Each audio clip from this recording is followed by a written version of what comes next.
तारों में चमक मोहम्मद की वजह से है, हवाओं में ठंडक मोहम्मद की वजह से है। तो होना तो ये चाहिए था मुसलमानों कि 11 हिजरी में अगर मोहम्मद मर गए होते तो चांद की रोशनी खत्म हो जाती, सूरज की रोशनी खत्म हो जाती, आसमान का सीना पड़ जाता, जमीन का कलेजा पड़ जाता, मगर सूरज की रोशनी भी बरकरार है, चांद की चांदनी भी बरकरार है। 1400 बरस हो गए, हवाओं में महल भी बाकी है, फूलों में महल भी बाकी है, तारों में चमक भी बाकी है। तो समझा दो मौलवी को ये कायनात का अपने निजाम पर चलना ऐलान कर रहा है कि कोई तो मोहम्मद है।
अल्लाह ने निज़ामे हिदायत का इंतजाम ये किया कि अल्लाह ने 1,24,000 नबियों को भेजा, हिदायत देकर भेजा। भाई नबियों का काम क्या है? अल्लाह से हिदायत ले और बंदों को हिदायत दे दे। तो सवाल ये पैदा होता है कि जब नबूवत का दरवाजा अल्लाह ने आदम से खोला और उसी नबूवत का दरवाजा अल्लाह ने हमारे आका मोहम्मद मुस्तफा पर बंद कर दिया, तो होना तो ये चाहिए था कि नबूवत के बाद कयामत आ जाती। अल्लाह जाने मन्ना कहा है, नबूवत के बाद कयामत आ जाती। आपको याद होगा सन 2012 जब आया था, सारी दुनिया परेशान थी, कयामत आने वाली है, कयामत आने वाली है, कयामत आने वाली है। मगर दुनिया ने देखा, जब सारी दुनिया परेशान थी, अली वाले इत्मीनान में थे।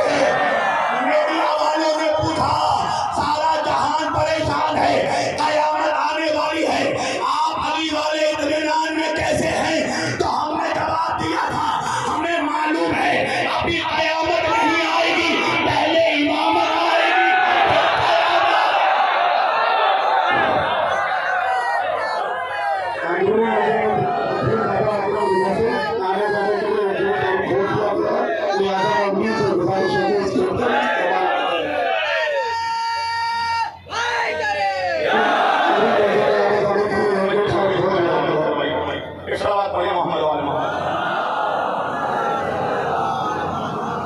पूरी तवज्जो दिलाने करामी।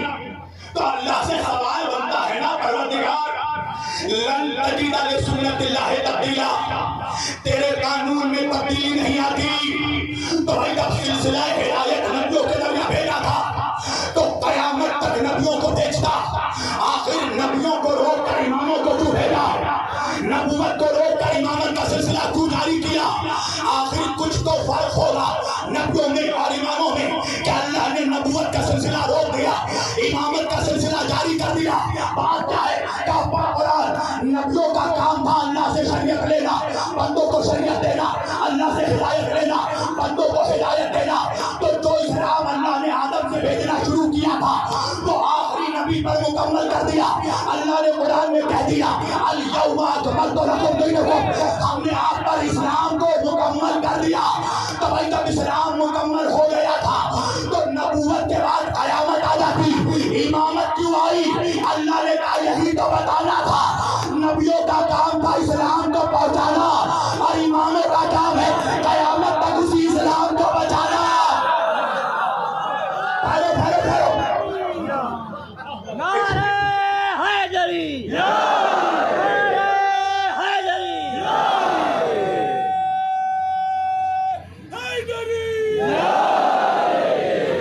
भाई सारा मनमाना मेरे साथ रहे, जवान इधर उधर नहीं, अभी मेरी तरफ देखो। अभी अगर दरवाजे पर होता है तो घर के अंदर मनहूसियत भी नहीं आती, कोई मनहूस भी नहीं आता।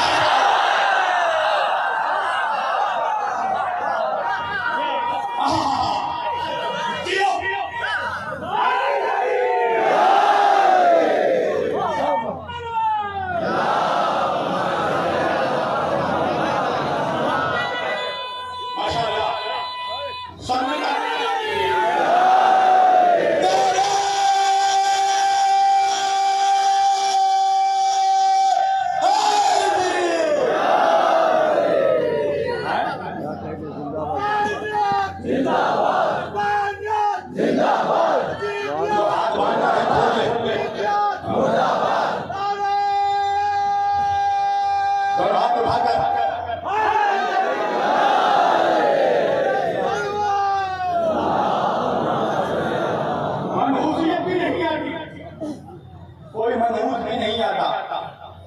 जब तक मुसलमानों के घर के दरवाजे पर पंजतन का नाम लिखा था, मुसलमान सर बुलंद था। जब से पंजतन का नाम हटा, भीगी बिल्ली बन गया। और जिनके घरों में आज भी पंजतन का नाम लिखा है, वो शेर की तरह दौड़ते हैं। तुमने देखा ना, आज जब फलस्तीन पर हमला हो रहा था तो 56 बहनों में एक ही भाई निकला।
आज क्या जमाना आ गया?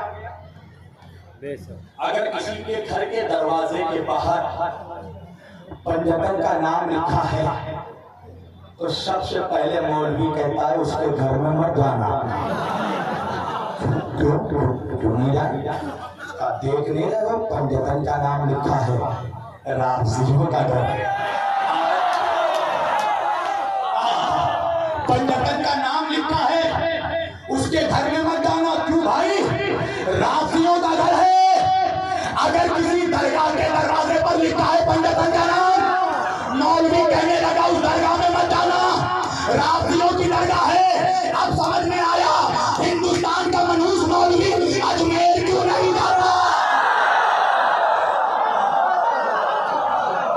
इसलिए कि अजमेर में किसी के बाप का नाम नहीं है, अबू तुराब का नाम।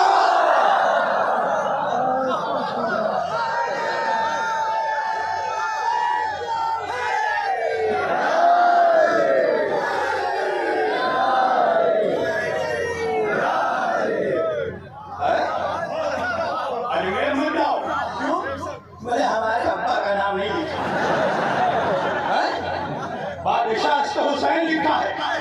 तो भाई उसके घर में पंजतन का नाम लिखा है, उसके घर में जाओ, राफजियों का घर है। अगर किसी दरगाह के बाहर पंजतन का नाम लिखा है, मौलवी कहता है इस दरगाह में मत जाओ, राफजियों की दरगाह है। हद तो ये है कि अगर मस्जिद के दरवाजे पर पंजतन का नाम लिखा हो, मौलवी कहता है उस मस्जिद में मत जाओ, राफजियों की मस्जिद है। अल्लाह ने भी कहा जिब्रील एक काम करो, जन्नत के दरवाजे पर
अल्लाह ने जन्नत के दरवाजे पर फजर का नाम क्यों लिख दिया? मेरे समझ में बात अब आई जब मेरे छोटे भाई ने मेरे घर के दरवाजे पर मेरा नाम लिखा। मैंने अपने छोटे भाई से कहा, बेटा तूने घर के दरवाजे पर मेरा नाम क्यों लिखा? मेरे भाई ने कहा, ताकि भाईजान बाहर से आने वालों को पता चल जाए घर का मालिक कौन है। कह दिया अब इसके बाद कुछ नहीं, पता चल जाए बाहर वालों को कि घर का मालिक कौन है। तो अल्लाह ने भी जन्नत के दरवाजे पर जन्नत का नाम लिख दिया, इसलिए कि मौलवी बड़ा बेचैन है जन्नत के लिए। हुसैन को छोड़कर नमक हराम को जन्नत जाना है, अली की विलायत छोड़कर मनहूस को जन्नत जाना है। मैंने कहा जन्नत में है क्या? कहने लगा 70 हूर। मैंने कहा दुनिया में जिन मनहूसों को खूबसूरत बीवियां नहीं मिली उनको जन्नत में हूर चाहिए।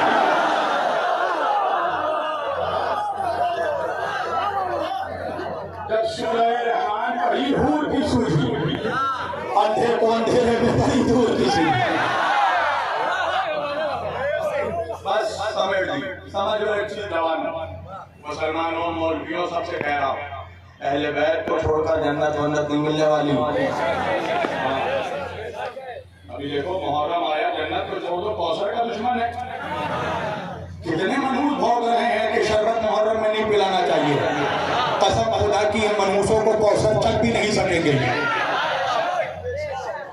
अहले बैत को छोड़कर जन्नत, तुम्हारा कहनी गुमान है, मर जाओ मनहूस, कब्र से उठेगा तो पता चलेगा हुकूमत किसकी है। बस समेट दी अपनी किस्मतों पर नाश करो कि अल्लाह ने तुझे अली जैसा इमाम अता किया है। अल्लाह ने हमें बहुत बारा इमाम अता किए जिनकी कायनात में कोई मिसाल नहीं हो सकती। हाँ ज़रारो, मगर अफसोस यह है कि जिनके सदक़े में अल्लाह ने कायनात को खल्क़ किया, इस कायनात में सबसे ज्यादा मुसीबतें भी उन्हीं हस्तियों ने उठाई हैं। अभी मैं आया, मुझे मेरे बरादर अजीज मौलाना वसीम साहब अंदर लेकर गए, तमाम ताबूतें रखी हुई थी। मुसलमानों तुम कितने बेरहम हो चुके हो, जरा सोचो तो सही कि उस घर का हाल क्या हुआ होगा जिस घर में सुबह से लेकर असर तक 72 जनाजे उड़ गए।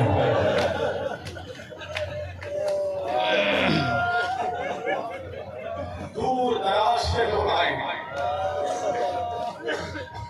आज यहाँ कितनी रौनक नजर आ रही है, कल इसी वक्त यहाँ पर ये रौनक नहीं मिलेगी। तुम थकते नहीं, एक मजलिस के बाद दूसरी मजलिस, दूसरी मजलिस के बाद तीसरी मजलिस। जमाने वाले पूछते हैं एक मजलिस हो गया घर जाइए, ये एक के बाद दूसरी मजलिस क्यों, दूसरे के बाद तीसरी मजलिस क्यों? हम क्या करें भाई, मजलिस भी उसी की है जिसने एक लाशे के बाद दूसरा लाशा, दूसरे लाशे के बाद तीसरा लाशा, अरे जिसने 71 लाशे उठाए मगर हाय जब असर का वक्त आया उसका लाशा उठाने वाला।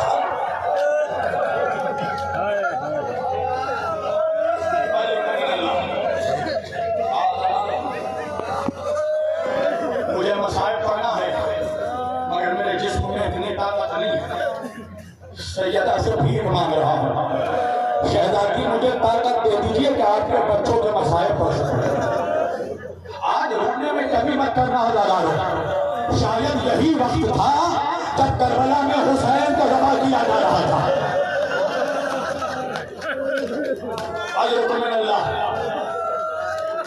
असर का वक्त आया, हुसैन 71 लाशें उठा चुके हैं।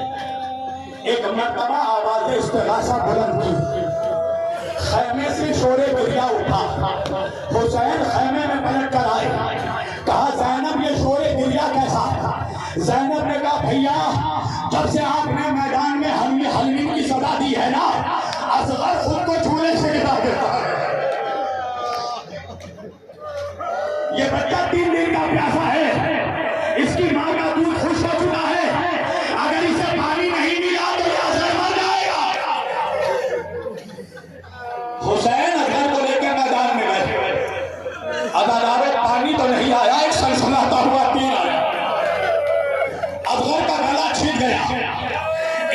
मरतबा खून का फवारा उठा, हुसैन ने हाथों में खून लिया, अपने चेहरे को मला।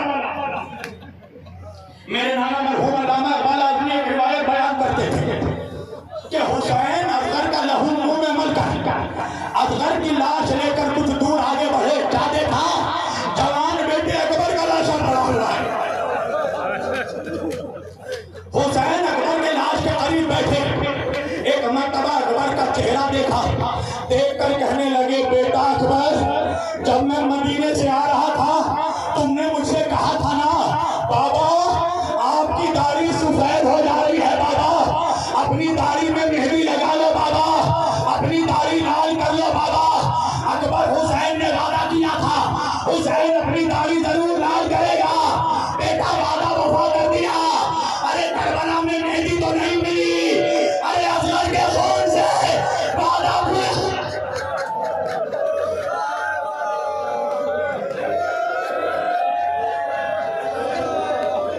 अजरुकुम मिनल्लाह। अज़ादारो, हुसैन असगर की लाश लेकर आई, एक नन्ही सी कब्र बनाई, असगर को दफन किया।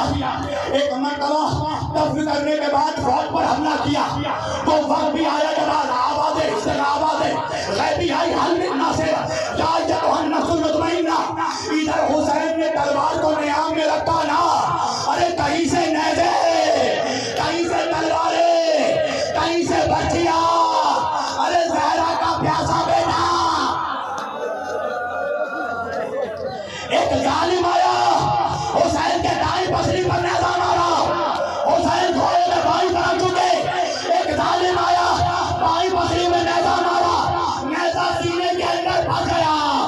अब तो दोनों तरफ से फेंका गया। अरे मोहम्मद का नवासा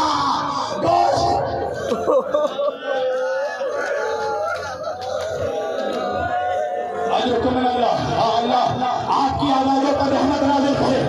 खुदा आपको कोई गम न दे सिवाय हमें हुसैन के। एक मर्तबा फरमोना ने सीने में तीर मारा। हमीद इब्न मुस्लिम कहता है, हुसैन को इतना दर्द हुआ कि हुसैन ने चाहा के सामने से तीर निकाले, जब तीर नहीं निकला, हुसैन ने दोनों हाथों को बांधा। अरे तीर का दबाना।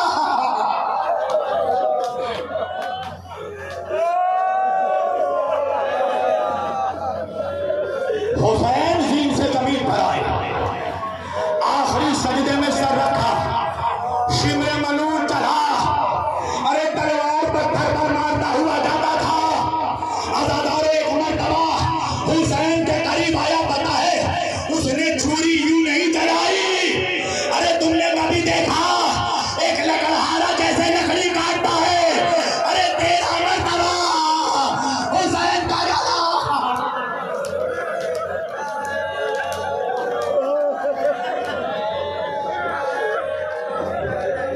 करबला के बाद शिमर से जब पूछा गया कि जब तू हुसैन को जरबत मारता था, मेरा मौला क्या कहता था? शिमर कहता है, पहली जरबत में हुसैन ने आवाज दी नाना, दूसरी जरबत में आवाज दी बाबा, तीसरी जरबत में आवाज दी अम्मा, चौथी जरबत में आवाज दी भैया। का उसके बाद क्या कहा? शिमर में नाम में जरबत मारता गया। हुसैन कहते गए, अब्बास अब्बास।